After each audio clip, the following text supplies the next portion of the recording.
Chandrababu diversion politics మళ్ళీ మొదలయ్యాయా?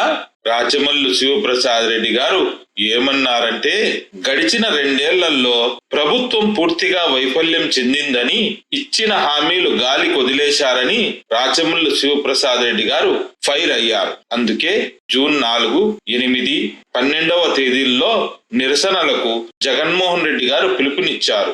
Liquor scam అంటూ అంకెల గారడీ చేస్తున్నారే తప్ప కనీసం ఒక్కటంటే ఒక్క సాక్ష్యం కూడా చూపలేకపోతున్నారు. కేఎన్ఆర్, సునీల్ వంటి వారిని టార్గెట్ చేసి జగన్ గారి పేరు చెప్పించాలని తీవ్ర ఒత్తిడి చేస్తున్నారు. చిన్న స్థాయి నుంచి వచ్చిన చంద్రబాబు, రామోజీరావులకు వేల కోట్ల ఆస్తులు ఎలా వచ్చాయి? జగన్మోహన్ రెడ్డి గారిని జైలుకు పంపాలని చూస్తున్నారా? 16 నెలలు జైల్లో ఉన్న మొక్కవోని ధైర్యంతో గెలిచిన మొనగాడు జగన్మోహన్ రెడ్డి గారని రాచమల్లు శివప్రసాద్ రెడ్డి గారు అన్నారు. తప్పుడు కేసులతో భయపెట్టాలని చూడకండి. ఈ అంశంపై మీ అభిప్రాయం ఏమిటి? కామెంట్ చేయండి. మరిన్ని రాజకీయ విశేషాల కోసం ఇప్పుడే మన ఛానల్ ను సబ్స్క్రైబ్ చేసుకోండి. చంద్రబాబు నాయుడు ప్రభుత్వం గత 2 సంవత్సరాల్లో పాలనా పరంగా పూర్తిగా వైఫల్యం చెందిందని, ఎన్నికల ముందు ఇచ్చిన హామీలను నెరవేర్చడంలో విఫలమైందని రాచమల్లు శివప్రసాద్ రెడ్డి గారు ఆరోపించారు. రాష్ట్రంలోని 175 నియోజకవర్గాల్లో ప్రజలు ఈ ప్రభుత్వం పట్ల తీవ్ర వ్యతిరేకతతో ఉన్నారని రాచమల్లు పేర్కొన్నారు. ఈ పాలనపై నిరసన తెలిపేందుకు వైఎస్ఆర్ కాంగ్రెస్ పార్టీ అధినేత జగన్మోహన్ రెడ్డి గారు జూన్ 4, 8 మరియు 12వ తేదీల్లో నిరసన కార్యక్రమాలకు పిలుపునిచ్చారని రాచమల్లు తెలిపారు. ప్రభుత్వ వైఫల్యాల నుండి ప్రజల దృష్టిని మళ్లించడానికి చంద్రబాబు నాయుడు గారు మళ్ళీ డైవర్షన్ పాలిటిక్స్ మొదలు పెట్టారని రాచమల్లు విమర్శించారు. గతంలోనే విఫలమైన లిక్కర్ స్కామ్ అనే పాత కథను ఇప్పుడు కొత్త కోణంలో చూపిస్తూ జగన్మోహన్ రెడ్డి గారిని ఏదో ఒక కేసులో ఇరికించి జైలుకు పంపాలని కుట్ర చేస్తున్నారని రాచమల్లు ఆరోపించారు. గతంలో 1,00,000 కోట్లు అని, తర్వాత 30,000 కోట్లు అని, చివరకు 3,000 కోట్లు అని చంద్రబాబు ప్రభుత్వం అంకెల గారడీ చేసిందని రాచమల్లు ఎద్దేవా చేశారు. కనీసం 3 రూపాయల అవినీతి కూడా నిరూపించలేకపోయారని రాచమల్లు పేర్కొన్నారు. జగన్మోహన్ రెడ్డి గారికి సన్నిహితంగా ఉండేవారిని, ఉదాహరణకు కేఎన్ఆర్, సునీల్లను అనవసరంగా కేసుల్లో ఇరికిస్తూ వారిపై ఒత్తిడి తెచ్చి జగన్మోహన్ రెడ్డి గారి పేరు చెప్పించాలని సిట్ అధికారులు ప్రయత్నిస్తున్నారని రాచమల్లు ఆరోపించారు. కేఎన్ఆర్, సునీల్ వంటి వారు న్యాయబద్ధంగా తమ వృత్తిపరమైన బాధ్యతలను మాత్రమే నిర్వర్తిస్తున్నారని, వారు ఎలాంటి అక్రమాలకు పాల్పడలేదని రాచమల్లు స్పష్టం చేశారు. చంద్రబాబు నాయుడు, రామోజీరావు, ఏబిఎన్ రాధాకృష్ణ వంటి వారి ఎదుగుదలపై రాచమల్లు పలు అనుమానాలు వ్యక్తం చేశారు. సామాన్య స్థాయి నుండి మొదలై వేల కోట్ల రూపాయలు ఆస్తులు ఎలా సంపాదించారో వీరు సమాధానం చెప్పగలరా అని రాచమల్లు ప్రశ్నించారు. చంద్రబాబు నాయుడు గారి పిఏ శ్రీనివాసరావు ద్వారా జరిగిన అమరావతి స్కామ్ ను ఎందుకు విచారించడం లేదని రాచమల్లు నిలదీశారు. జగన్మోహన్ రెడ్డి గారు బెదిరింపులకు భయపడే వ్యక్తి కాదని, గతంలోనే 16 నెలలు జైలు జీవితాన్ని గడిపి బయటకు వచ్చి ముఖ్యమంత్రిగా గెలిచిన దిశాలి అని, ధైర్యశాలి అని శివప్రసాద్ రెడ్డి గారు కొనియాడారు. ఎంతటి ఒత్తిడి వచ్చినా ఆయన ఆత్మవిశ్వాసాన్ని ఎవరూ తగ్గించలేరని, జగన్మోహన్ రెడ్డి గారిని జైలుకు పంపాలని చూసే ప్రయత్నాలు తప్పకుండా విఫలమవుతాయని రాచమల్లు స్పష్టం చేశారు. ఎటువంటి సాక్ష్యాలు లేకుండా జగన్మోహన్ రెడ్డి గారిని బదలాం చేయడానికి చేసే ప్రయత్నాలను మానుకోవాలని ప్రభుత్వానికి రాచమల్లు హెచ్చరించారు. ఇంకా ఏమన్నారు రాచమల్లు గారి మాటల్లోనే వీక్షించండి. ప్రజలకి వైఎస్ఆర్ కాంగ్రెస్ పార్టీ ప్రొద్దుటూరు నియోజకవర్గం నుంచి హృదయపూర్వకంగా నమస్కరిస్తూ, చంద్రబాబు నాయుడు గారు అధికారంలోకి వచ్చి 2 సంవత్సరాలు. ఈ 2 సంవత్సరాల కాలంలో పాలనా పరంగా పూర్తిగా ఆయన వైఫల్యం చెంది ఎన్నికల కంటే ముందు ఇచ్చిన హామీలను నెరవేర్చలేకపోయినాడు. సంక్షేమ పథకాల విషయంలో గాని, ఈ రాష్ట్రాన్ని అభివృద్ధి చేసే విషయంలో గాని సంపూర్ణంగా విఫలమైన, సంపద సృష్టించి ఆ సంపదను పేద ప్రజలకు పంచుతానని చెప్పిన ఆయన మాట గాలి మాటగా మిగిలిపోయింది. ఈరోజు ఎక్కడ చూసినా రాష్ట్రంలో 175 నియోజకవర్గాల్లో ప్రజల వైపు నుంచి ఈ పాలనకు, ఈ ప్రభుత్వానికి తీవ్రమైనటువంటి వ్యతిరేకత, నిరసన. ఈ నేపథ్యంలోనే వైఎస్ఆర్ కాంగ్రెస్ పార్టీ అధినాయకుడు జగన్మోహన్ రెడ్డి గారు గారు ఈ ప్రభుత్వం పైన నిరసన కార్యక్రమాలకు షెడ్యూల్ కూడా ప్రకటించి జూన్ 4వ తారీఖున, జూన్ 8వ తారీఖున, జూన్ 12వ తారీఖున పెద్ద స్థాయిలో రాష్ట్ర వ్యాప్తంగా నిరసనలను వ్యక్తపరచాలా. ఈ రాష్ట్ర ప్రభుత్వం ప్రజల విషయాల్లో చేసిన మోసానికి గాని, ఎన్నికలప్పుడు వారు ఇచ్చిన హామీలను తుంగలో దొక్కి వారు పాలనా పరంగా వైఫల్యం చెందిన విధానానికి నిరసన వ్యక్తం చేయాలని చెప్పి 4, జూన్ 8, 12 ఇలా షెడ్యూల్. ఈ నేపథ్యంలో తన పాలన వైఫల్యం చెందినటువంటి ఈ నేపథ్యంలో ప్రజల దృష్టిని మరల్చడానికి చంద్రబాబు నాయుడు గారు మళ్ళీ డైవర్షన్ పార్టీ. ఎప్పుడైతే ప్రజలు తన పాలన గురించి ప్రశ్నించే పరిస్థితి వస్తుందో, చర్చించుకునే పరిస్థితి వస్తుందో, అప్పుడు ప్రతిసారి ఏదో ఒకటి డైవర్షన్ పార్టీ. ఓసారి తిరుపతి లడ్డు అంటాడు, ఓసారి గొడ్డలి పార్టీ అంటాడు, ఓసారి షర్మిలమ్మ గురించి మాట్లాడతాడు, ఒకసారి వివేకానంద రెడ్డి హత్య గురించి మాట్లాడతాడు, ఒకసారి ఇంకొకటి మాట్లాడతాడు, ఒకసారి లిక్కర్ స్కామ్ అంటాడు, రకరకాలు. ఇప్పుడు మళ్ళా ఈ 2 సంవత్సరాల తన ప్రభుత్వ పాలన వైఫల్యం చెందిన ఈ సందర్భంలో జగన్మోహన్ రెడ్డి గారి నిరసనలకు షెడ్యూల్ ఇచ్చిన తర్వాత ప్రజలు చర్చించుకోకుండా ఉండడానికి, దృష్టి మరల్చడానికి మళ్ళా పాత కథే కొత్త కోణంలో చూపించే ప్రయత్నం చేస్తున్నాడు ప్రజలారా. ఆ పాత కథే లిక్కర్ స్కామ్. ఇది చాలా పాత కథ. ఎన్నికల కంటే ముందే, అంటే 2024లో మేము ఓడిపోక ముందు, ఆయన గెలవక ముందే ఎన్నికల ప్రచారంలో భాగంగానే ఆయన ప్రచారం చేస్తా వచ్చినాడు. ఆయన ప్రజలకు ఇంటి ఇస్తా వచ్చినాడు. లిక్కర్ లో ఏదో పెద్దగా స్కామ్ జరిగినట్టు, పెద్దగా అవినీతి జరిగినట్టు, పెద్ద కుంభకోణం జరిగినట్టు, తన అధికారంలోకి వచ్చిన తర్వాత ఈ రాష్ట్ర ప్రజలకు నాణ్యత కలిగిన మందు ఇస్తానని, తక్కువ ధరలకు మందు ఇస్తానని చెప్పి, గత ప్రభుత్వం చేసిన లిక్కర్ స్కామ్ ను బయట పెట్టి జైలుకు పంపుతానని చెప్పి మెల్లిగా అప్పుడే ఇంటిస్తా వచ్చాడు. ఆయన ఉద్దేశం ఎట్టి పరిస్థితుల్లో జగన్మోహన్ రెడ్డి గారు ఏదో ఒక కేసులో జైలుకు పంపాలి. అది 2 నెలలైనా, 3 నెలలైనా, 4 నెలలైనా జగన్మోహన్ రెడ్డి గారిని జైల్లో పెట్టాలా, ప్రతీకారం తీర్చుకోవాలా, ఆయన రాజకీయంగా పలసన చేయాలా, ప్రజల హృదయాలలో ఆయన నేర చరిత్ర కలిగిన వ్యక్తిగా పూర్తిగా చూపించే ప్రయత్నం. ఇది ఆ లక్ష్యాన్ని సిద్ధింపజేసుకునే దానికోసమే లిక్కర్ స్కామ్ లో అసలు సంబంధం లేని వ్యక్తులందరినీ ఇన్వాల్వ్ చేసినారు. ఎవరెవరు? ధనుంజయ రెడ్డి, కృష్ణమోహన్ రెడ్డి, చెవిరెడ్డి భాస్కర్ రెడ్డి, మిథున్ రెడ్డి, రాజ్ కసిరెడ్డి, ఇలా ఎంతో మందిని సంబంధం లేని వ్యక్తులందరినీ, అంటే సరైనటువంటి సాక్ష్యాలు, ఆధారాలు లభ్యం కానప్పటికీ ఆయన నియమించిన సిట్ అధికారులు ఏదో ఒక కారణంతో, ఏదో ఒక కారణాన్ని చూపించి వాళ్ళందరినీ ముద్దాయిలు చేసి జైలుకి కూడా పంపడం జరిగింది. వాళ్ళందరికీ బెయిల్ కూడా వచ్చింది. అందరూ బయటకు వచ్చినారు. భాస్కర్ బయటకు వచ్చినాడు, మిథున్ వచ్చినాడు, ధనుంజయ రెడ్డి వచ్చినాడు, కృష్ణమోహన్ రెడ్డి వచ్చినాడు, రాజ్ కసిరెడ్డి వచ్చినాడు. ఆల్మోస్ట్ అందరూ వచ్చినారు. 1-2 ఉండారు లేరు, నాకు అది కూడా తెలియదు. ఈ సందర్భంలో మళ్ళీ ఇప్పుడు కొత్త కథ, మళ్ళీ జగన్మోహన్ రెడ్డి ఇబ్బంది పెట్టే దానికోసం కొత్త కథ. సరికొత్తగా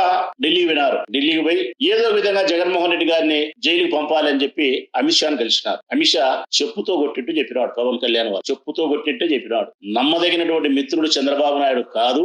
ఆయనతో ఎప్పుడైనా ఇన్స్టెంట్ కాఫీ లాంటి వాడే. ఆయనతో జగన్మోహన్ రెడ్డి లాంగ్ పీరియడ్ స్నేహం చేయడానికి అర్హత కలిగిన వాడు కాబట్టి చంద్రబాబు నాయుడుకు సరిపోని వాడల్లా మనకు సరిపోకుండా ఉండాల్సిన అవసరం లేదు. మీరు జగన్మోహన్ రెడ్డితో సఖ్యతగా ఉండడం మంచిది.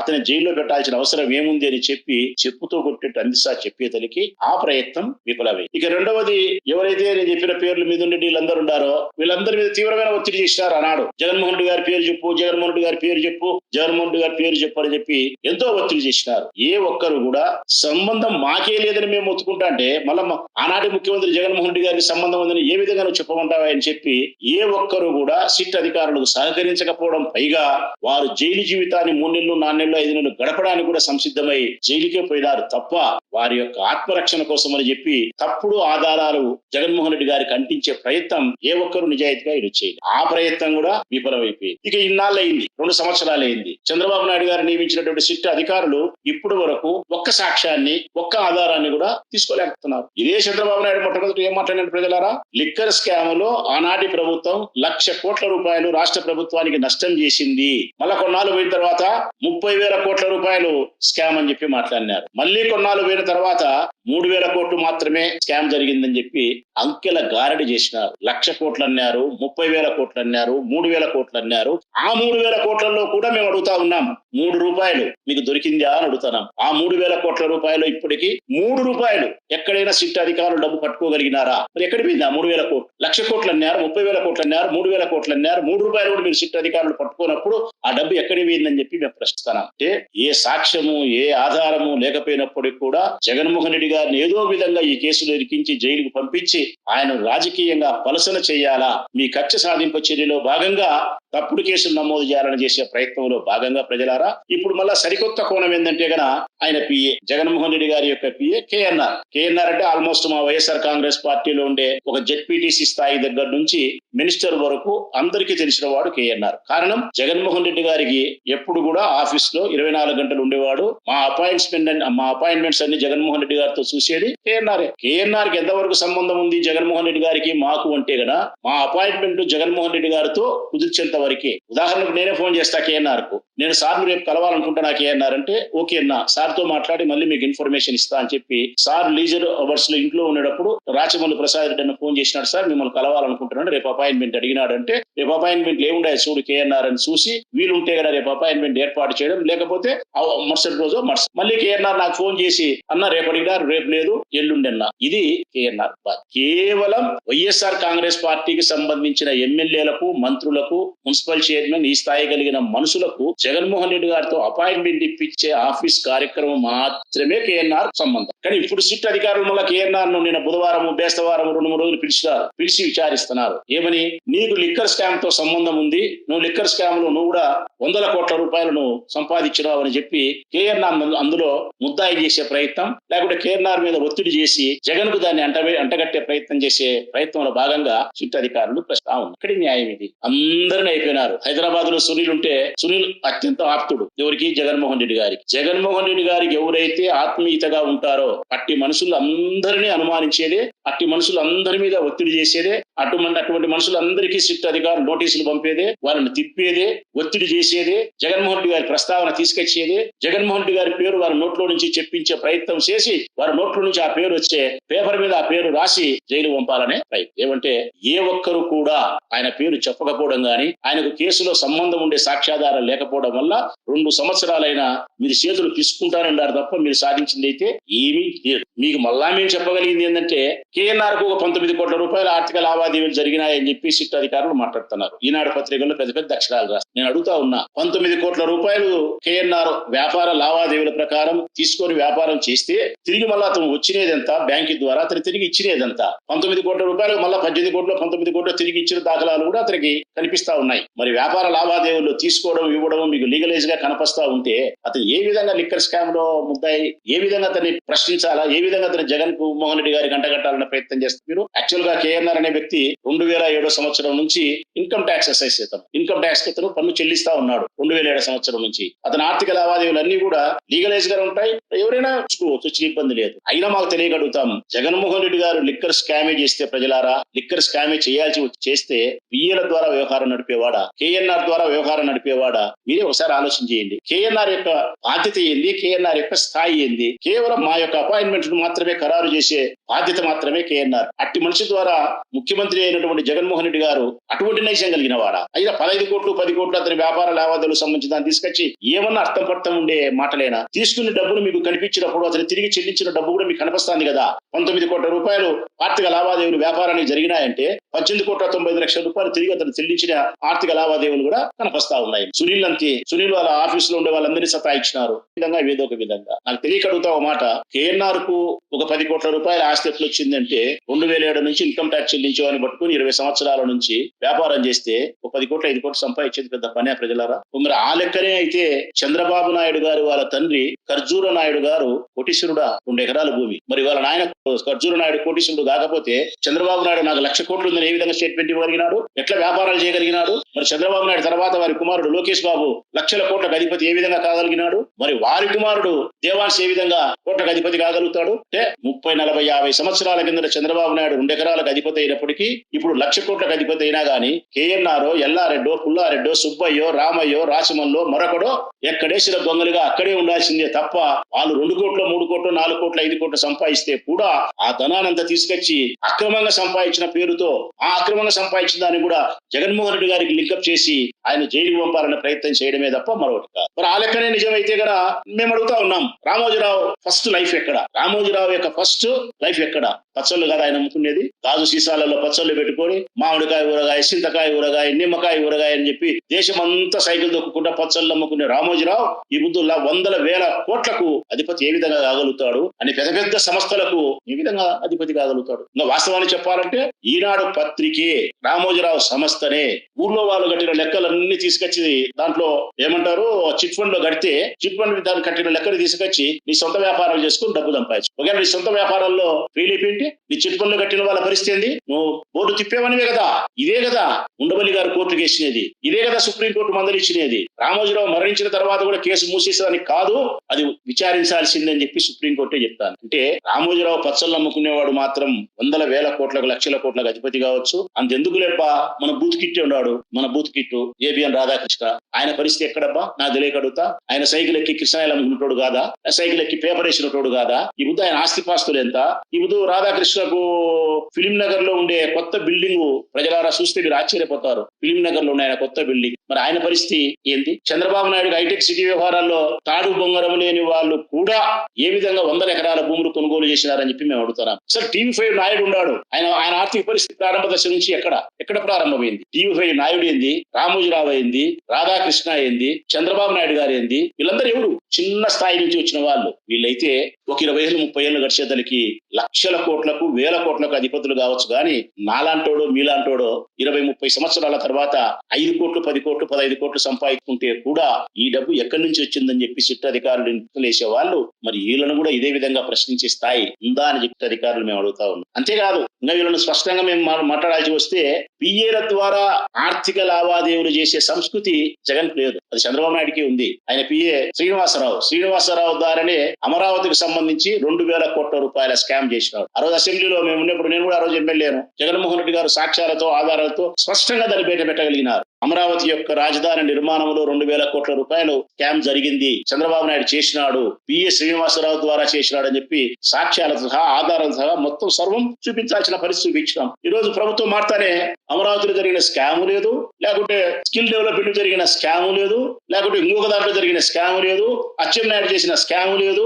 ఏ ఒక్కరు చేసిన స్కామ్స్ కూడా ప్రభుత్వం మాట్లాడే కేసులన్నీ తారుమారైపోయినాయి. మొత్తం ఏవేగానే లేకుండా పోయే పరిస్థితికి వచ్చినారు. ఇంత ఆర్థిక నేరాలకు పాల్పడేటువంటి ఈ మనుషులను గురించి విచారించాల్సిన బాధ్యత అధికారులకు పోలీసులకు చుట్టూకుంటే ఈ గాలికి పోయినాయి. కేవలం ఏదో ఒక విధంగా కట్టుకథలల్లి ఏదో ఒక విధంగా లిక్కర్ స్కామ్ లో జగన్మోహన్ రెడ్డి గారిని ముద్దాయి చేసి ఆయన జైలుకి పంపించి బదనాం చేసి రాజకీయంగా ఆయన నష్టపరిచి మీరు లాభపడాలని చేసే ప్రయత్నమే తప్ప మరొకటి కానే కాదు. ఇంకొక మాట కూడా మేము స్పష్టంగా అడగదలుచుకున్నాం. మేము ఈ ప్రభుత్వాన్ని జగన్మోహన్ రెడ్డి గారి మీద మీరు తప్పుడు కేసులు పెట్టి జైలు పంపాల్సిన పరిస్థితి వచ్చి జైలుకి పంపితే నేను అడుగుతా ఉన్నా, జగన్మోహన్ రెడ్డి మీరు బెదిరించే బెదిరింపులకు భయపడేవాడా? మీరు 1 నెల 2 నెలలు 3 నెలలు జైలు గోడల మధ్య పెడితే అతను ఏమన్నా ఆత్మస్థైర్యం కోల్పోయేవాడా? అతను ఏమన్నా చంద్రబాబు నాయుడు మాదిరి 30 రోజులు జైల్లో ఉంటానే బెబె అని ఉనికి నేను బయటికి రావాలా, నా కళ్ళు కనపల్లే, నా కాళ్ళు నొచ్చనాయి, అరికాళ్ళ మంటలు తెచ్చనాయి, నన్ను బయటికి పంపండి అని చెప్పి బెబె అని ఉనికేవాడు అనుకుంటారా మీరు జగన్మోహన్ రెడ్డిని? 2 నెలలు కాదు 16 నెలల కాలం పాటు తప్పుడు కేసులో సోనియా గాంధీ తెలుగుదేశం పార్టీ అందరూ కలిసి జైల్లో పెడితే కూడా ఒక్కవోని ధైర్యంతో అచంచలమైన ఆత్మవిశ్వాసంతో ధైర్యంగా ధర్మాన్ని న్యాయాన్ని నమ్మి నేను విజయాన్ని సాధించగలుగుతానని చెప్పి 16 నెలలు జైలు జీవితాన్ని గడిపి ఆ తర్వాత వచ్చి ప్రజా సంకల్ప యాత్ర చేసి జనంలో 16 నెలలు ఉండగలిగి ఆ తర్వాత స్వతంత్రుడై ముఖ్యమంత్రి కాగలిగిన మనిషిని పట్టుకొని మీదేందో తప్పు నా కొడుకులు కేసులు పెట్టి బెదిరించుకుంటాం 2 నెలలు 3 నెలలు జైలు పంపిస్తామంటే ఆయన చంద్రబాబు నాయుడు మాదిరి భయపడేవాడో మరొకరి మాదిరి భయపడేవాడో కాదు. నువ్వు జైల్లో పెట్టినా లేకుంటే మరొకటి చేసినా ఆయన ధైర్యాన్ని ఎవ్వరు కూడా కొనుగోలు చేయలేరు. ఆయన ధైర్యాన్ని ఎవ్వరు కూడా ఆ ధైర్యం సన్నగిల్లిపోయే ప్రయత్నానికి ఎవరు మీరు ప్రయత్నం చేసినా కూడా మీరు మూర్ఖులైతారు, మాయకులైతారు. ఇంకా నా భాషలో కడప భాషలో చెప్పాలంటే తప్పకుండా జగన్మోహన్ రెడ్డి గారు ధైర్యానికి మారుపేరు, ధైర్యానికి ప్రతిరూపం జగన్మోహన్ రెడ్డి. కాబట్టి మీరు తప్పుడు కేసులతో ఆయన బెదిరించే ప్రయత్నం చేయడం వల్ల లాభం లేదు. ఆయన జైలుకు మీరు పంపినా గానీ ఏమి ఆయన తలలో ఉండే వెంట్రుక కూడా, ఆయన తలలో ఉండే తెల్ల వెంట్రుక కూడా భయపడదు. నేను స్పష్టంగా చెప్తానా, జగన్మోహన్ రెడ్డి గారిని జైలు జీవితం ద్వారా భయపడించుకోవాలనుకునే చంద్రబాబు నాయుడు స్పష్టంగా చెప్తానా, ఆయన తలలో ఉండే తెల్ల వెంట్రుక కూడా జైలుకు భయపడే పరిస్థితి ఉండేది. జైలు 4 గోడలు ఎప్పుడే గానీ జగన్మోహన్ రెడ్డి గారి ఆత్మవిశ్వాసాన్ని సన్నగిలి చేయలేవు. కాబట్టి మీ ప్రయత్నాలు మానుకోండి.